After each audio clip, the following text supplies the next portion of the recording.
Olá pessoal, iniciamos com esta segunda aula do capítulo 5 a apresentação da primeira das 3 leis de Newton para o movimento do curso de Física 1. Nesta aula, vocês também vão entender o conceito de inércia e de um referencial inercial.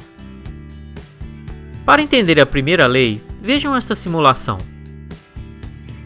Um garoto aplica uma força e empurra um sofá sobre um piso de borracha suficiente para que o sofá seja acelerado até uma velocidade de 5 metros por segundo. É quando ele libera o sofá. Devido à força de atrito gerada pelo piso de borracha, que é oposta ao sentido do movimento ser muito grande, o sofá irá percorrer uma distância muito pequena até parar. Agora, vamos trocar o piso de borracha por um piso de madeira.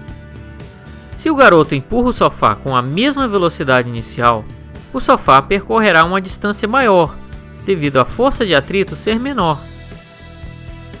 Agora, vamos colocar um piso de gelo. Nas mesmas condições iniciais, o sofá percorrerá uma distância muito maior. Desta vez, vamos eliminar completamente o atrito e considerar a resistência do ar desprezível. O sofá manterá sua velocidade inicial indefinidamente, ou até atingir algum obstáculo. Antes de 1600, os cientistas acreditavam que o estado natural da matéria era o repouso. Pensava-se que era sempre necessária uma força constante empurrando o objeto para mantê-lo em movimento com velocidade constante. No entanto, esta teoria não estava muito correta. Galileu foi o primeiro a diferenciar o movimento e o estado natural da matéria.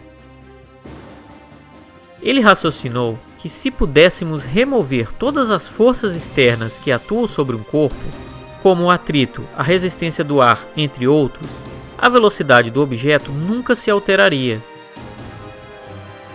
Uma sonda espacial ou uma nave viajando pelo universo com uma certa quantidade de movimento e que esteja distante de qualquer influência gravitacional de algum planeta ou estrela, mantém a sua velocidade constante indefinidamente, sem a necessidade de uma força propulsiva. Isto é devido à inexistência da resistência do ar ou de qualquer outra força que possa causar a desaceleração da nave.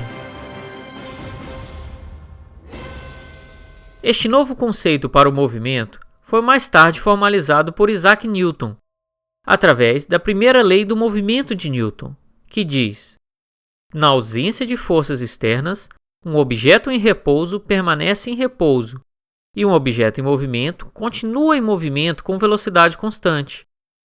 Ou seja, com velocidade escalar constante e em linha reta. Levando em consideração o que foi falado no início desta aula, podemos dizer também que, na ausência de forças externas, ou quando a resultante das forças externas é nula, um objeto em repouso permanece em repouso e um objeto em movimento continua em movimento com velocidade constante. Em outras palavras, quando nenhuma força age sobre um corpo ou um objeto, a sua aceleração é zero. Só existe aceleração em um corpo quando a resultante das forças aplicadas sobre ele for diferente de zero. Esta propriedade da matéria de resistir a qualquer mudança de velocidade é conhecida como inércia.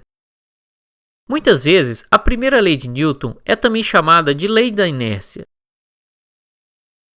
Mal sabe o garotinho, andando tranquilamente com a sua motocicleta, que está prestes a sofrer as consequências da lei da inércia.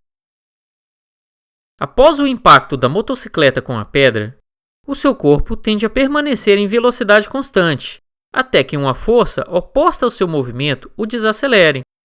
Neste caso, o chão duro. Para concluir esta aula, vamos entender o conceito de referencial inercial.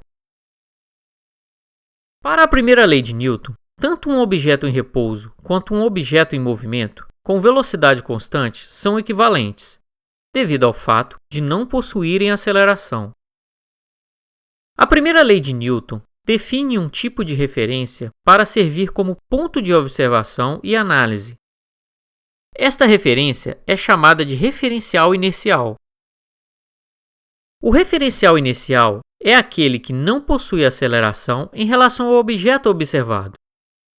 Ou seja, não existe uma força atuando sobre o referencial, ou a resultante das forças, caso exista, é igual a zero. Um objeto com velocidade constante relativo a um referencial inercial também pode ser definido como um referencial inercial. Vamos entender isso melhor. Uma moça está sentada confortavelmente na cabine de um avião executivo. Ela não possui nenhum movimento em relação à cabine da aeronave. Podemos dizer então que ela está em repouso em relação ao avião. Assim como esta esfera que está parada no piso da aeronave, a qual vamos focar a nossa atenção. Mas olha que surpresa! O avião executivo, na verdade, está voando a uma altitude de 40.000 pés, com uma velocidade constante de aproximadamente 800 km por hora em relação ao solo. A esfera também possui uma velocidade de 800 km por hora em relação ao solo. O solo, nesta simulação, é o referencial inicial tanto para o avião quanto para a bola. Na verdade, o planeta Terra não é necessariamente um referencial inercial, pois ele orbita o Sol em um movimento circular em que sofre uma aceleração centrípeta de aproximadamente 4,4 vezes 10 a menos 3 metros por segundo ao quadrado na direção do Sol. A Terra também possui o seu movimento de rotação em torno do seu próprio eixo, e na região do Equador é sentido uma aceleração de 3,4 vezes 10 a menos 2 metros por segundo ao quadrado, apontando para o centro da Terra. No entanto, essas acelerações são relativamente pequenas para o nosso estudo da Física 1 e podemos desprezá-las. Por isso, a Terra pode ser considerada como um referencial inicial. Como o avião está voando a uma velocidade constante em relação ao solo, neste caso, podemos considerá-lo um referencial inercial para a esfera, já que a aeronave não possui nenhuma aceleração em relação ao solo.